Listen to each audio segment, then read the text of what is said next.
నువ్వు ధైర్యంతో చెప్పగలవా? ఏమంటే తిరుపతి వెళ్తున్నారట అంటే అవును, నేను వేసే 11 రూపాయలు వెంకటేశ్వరుడు తీసుకుంటాడు, అందుకనే పిలిచాడు, అందుకే వెడుతున్నాడు అని సంతోషంగా 11 రూపాయలు కళ్ళకద్దుకున్న హుండీలో వేసి స్వామి తీసుకున్నాడు నా డబ్బు అని అనగలవా? అలా అనగలగాలి అంటే అలా బ్రతికి వెళ్ళగలవా?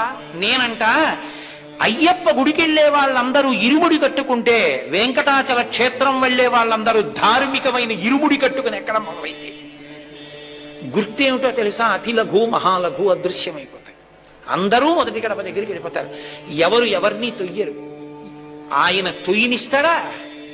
తన బిడ్డడొస్తే తొయ్యడమే.